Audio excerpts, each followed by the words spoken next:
नमस्कार, स्वागत है आपका न्यूज बाइस्कोप में। बिहार से इस वक्त बड़ी खबर है। हालांकि खबर ये झारखंड से है, लेकिन बिहार के लिए बड़ी खबर है क्योंकि महागठबंधन में यहां टूट हुई है। अब झारखंड मुक्ति मोर्चा अकेले बिहार में चुनावी मैदान में उतर रही, यानी महागठबंधन से उसने खुद को अलग कर लिया है। आज रांची में प्रेस कॉन्फ्रेंस करते हुए पार्टी के केंद्रीय महासचिव सुप्रियो भट्टाचार्य ने कहा कि जो उचित सम्मान हमें मिलना चाहिए था वो हमें नहीं मिला। अब हम अकेले ही चुनावी मैदान में उतरेंगे। 6 सीटों पर जेएमएम ने घोषणा की है कि वो बिहार विधानसभा का चुनाव लड़ेगा, जिसमें चकाई है, धमदाहा है, कटोरिया है, मनिहारी है, जमुई है और पीरपैंती है। यहां पर जेएमएम अपने उम्मीदवार बिहार विधानसभा में देगा, महागठबंधन से अलग।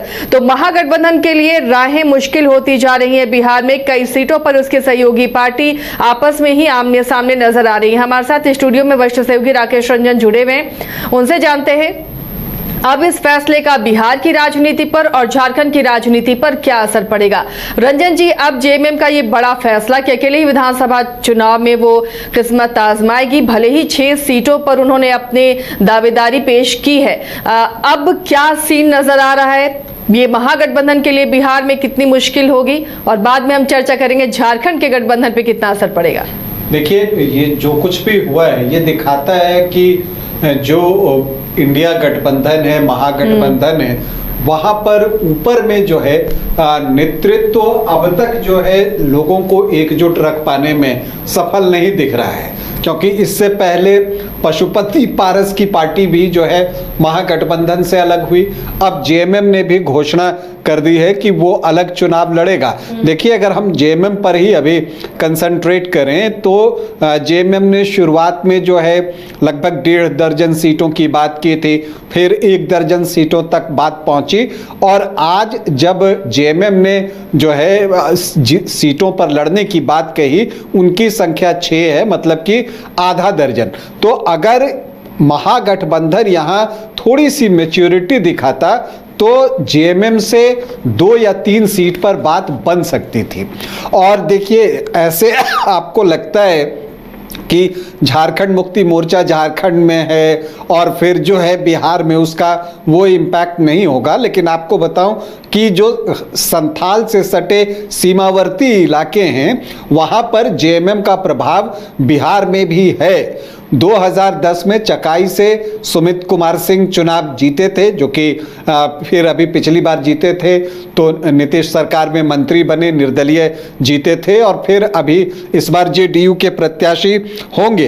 लेकिन इसका एक मैं उदाहरण दे रहा हूं कि चकाई से ही हम शुरू करते हैं। तो चकाई में पिछली बार जो सुमित सिंह जीते थे वो सिर्फ 581 वोटों से चुनाव जीते थे, मतलब चकाई में क्लोज फाइट होती है। यहां पर आरजेडी की सावित्री देवी हार गई थी।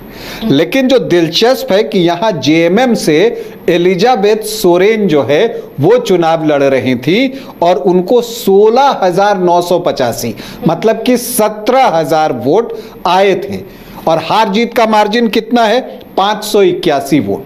तो जेएमएम जीत नहीं सका चकाई, लेकिन उसने हरा तो दिया और महागठबंधन को हार का सामना करना पड़ा।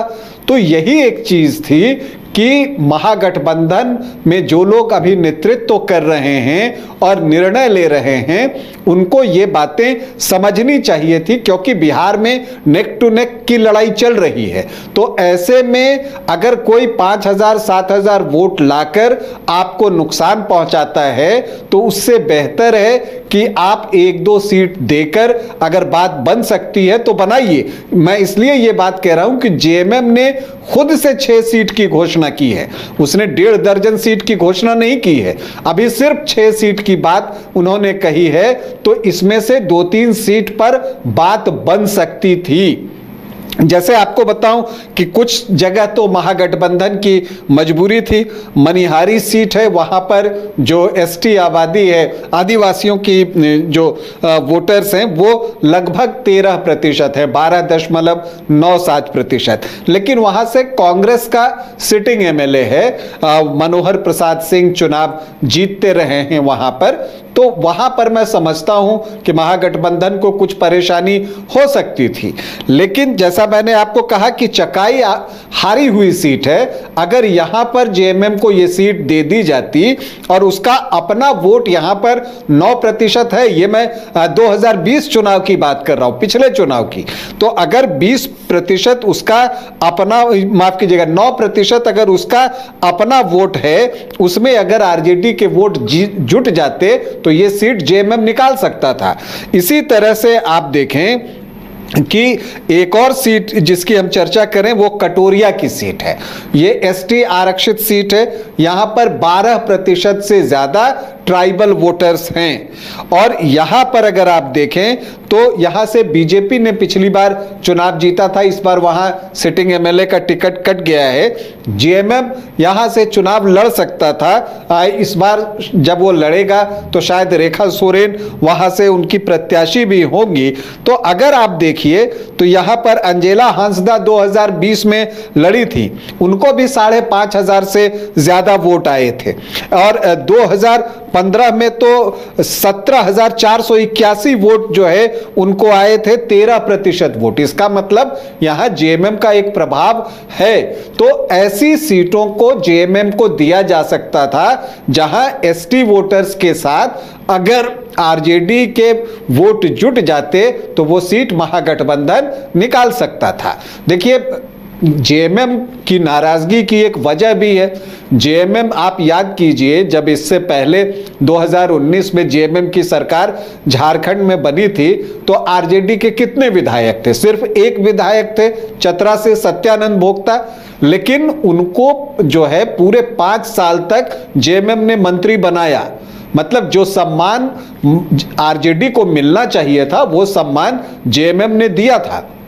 इसी तरह से 2024 में जेएमएम ने आरजेडी को 6 सीट लड़ने के लिए दी और वहां पर अभी देखिए आरजेडी से जो गोड्डा के विधायक हैं वो अभी मंत्री भी हैं इस सरकार में, हेमंत सरकार में।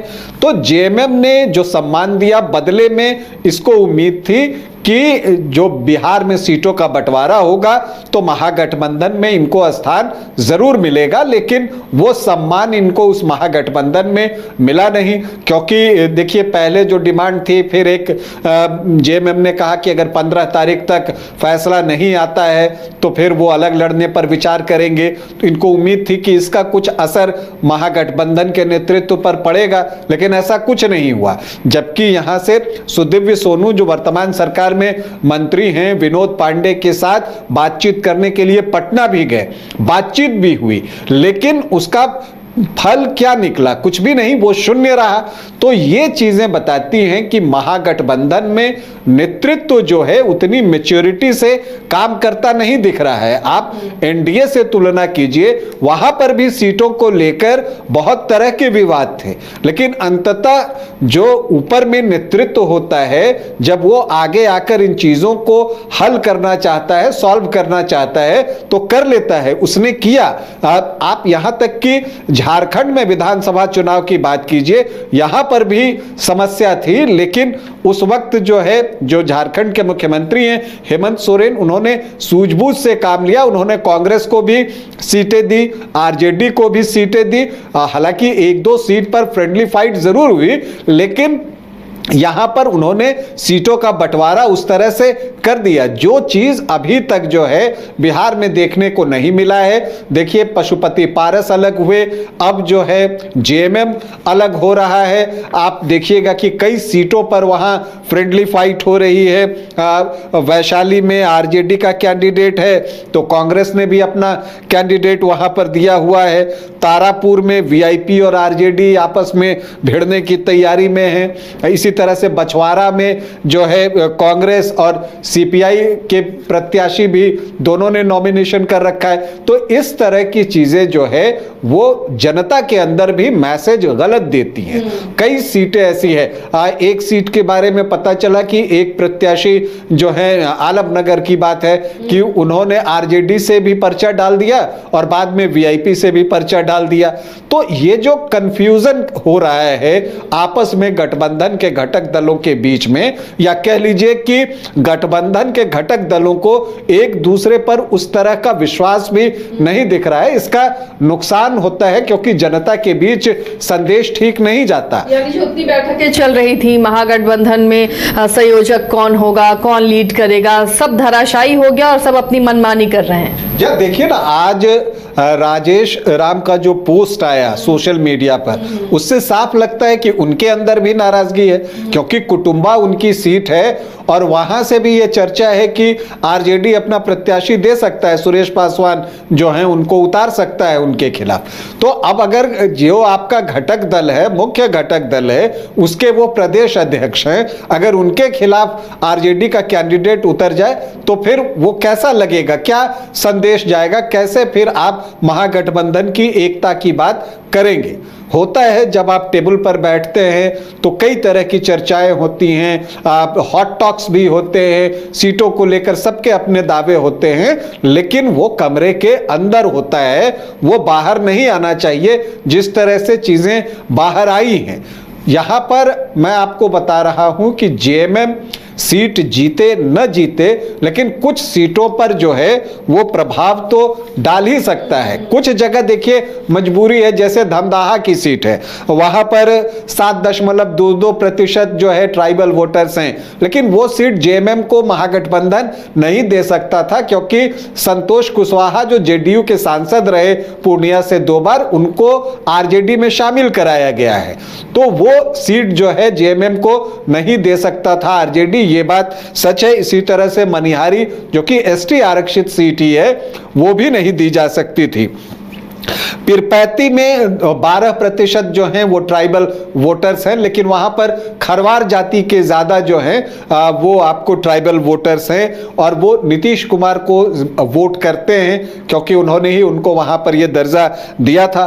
लेकिन जमुई जैसी सीट जहां की बहुत ज्यादा ट्राइबल वोटर्स नहीं है और यहां पर भी आरजेडी की मजबूरी है, क्योंकि यहां अजय प्रताप को उन्होंने पहले ही लोकसभा चुनाव के समय कमिट कर रखा था कि वो आपको हम टिकट देंगे। लेकिन मुझे लगता है कि कटोरिया और चकाई ये 2 ऐसी सीटें थी जिस पर की बात बन सकती थी अगर ठीक से चर्चा होती। तो इन 2 के अलावा अगर 1 या 2 सीट देकर आप अगर 8-10 सीटों की व्यवस्था अपने लिए कर लेते हैं तो वो ज्यादा फायदे का सौदा साबित होता है। चाहे अब बात कीजिए मनिहारी अब मत दीजिए, लेकिन अगर वहां जेएमएम का कैंडिडेट खड़ा होगा, कुछ तो वोट लाएगा, 4000 5000 जो भी लाएगा, वो वोट कटेगा कहां से? महागठबंधन से कटेगा, चाहे वो पिरपैती में हो, जमुई में हो। तो मैं इस चीज को समझ रहा हूं और जो मुझे लगता है कि जो महागठबंधन का नेतृत्व है वहां आपस में एका नहीं है और फैसले उसी तरह से आ रहे हैं कि सभी अपने मन के अनुसार जो है सीटों की तैयारी कर रहे हैं और अपने आप को सीट दे भी रहे हैं। यह स्थिति राजनीतिक रूप से बहुत अच्छी नहीं कही जा सकती, क्योंकि इससे लगता है चूंकि आप गठबंधन की राजनीति के दौर में हैं और फिर आपको बाद में भी गठबंधन करना होगा, तो इसलिए इन चीजों पर मुझे लगता है कि ज्यादा परिपक्वता के साथ ही फैसला लिया जाता तो बेहतर होता। लेकिन जेएमएम का इस तरह से अलग होना जो है ये महागठबंधन के लिए किसी झटके से कम नहीं है, क्योंकि ये नुकसान कितना पहुंचाएंगे वो तो एक बात है, संदेश ये जाएगा कि ये दूसरी पार्टी है आफ्टर पशुपति पारस की जो रालोजपा है उसके बाद, जिसने महागठबंधन से अपना नाता तोड़ लिया है। तो संदेश ये जाएगा कि महागठबंधन धीरे धीरे कमजोर होता जा रहा है। चलिए, तो महागठबंधन बिहार में अब कमजोर होता हुआ नजर आ रहा है और इससे डैमेज बहुत सारी सीटों में देखने को मिल सकता है। अब बात कर लेते हैं झारखंड की राजनीति में, क्योंकि यहाँ पर भी गठबंधन में शामिल है जेएमएम के साथ आरजेडी और उसे सम्मानजनक सीटें मिली थी, मंत्री का पद भी मिला हुआ है। तो ऐसे में क्या लगता है कि झारखंड में भी इसका असर पड़ेगा जो वहां पर महागठबंधन में टूट हुई है, या जेएमएम की जो नाराजगी है?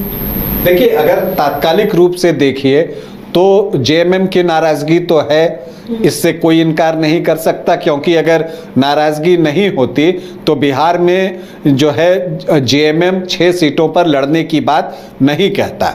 इसका मतलब यह है कि जेएमएम ने जो कुछ डिमांड की थी महागठबंधन से वो पूरी नहीं की गई है और इसी वजह से उसको अलग होकर चुनाव लड़ने की बात कहनी पड़ी है और उन्होंने सीटें भी घोषित कर दी हैं। कटोरिया, मनिहारी, धमदाहा, चकाई, पीरपैंती और जमुई। इसमें अगर आप देखिए तो कटोरिया, मनिहारी में 12% से ज़्यादा ट्राइबल वोटर्स हैं और चकाई में 10.5%, पीरपैंती में भी 12% हैं और धमदाहा में 7.5% के आसपास।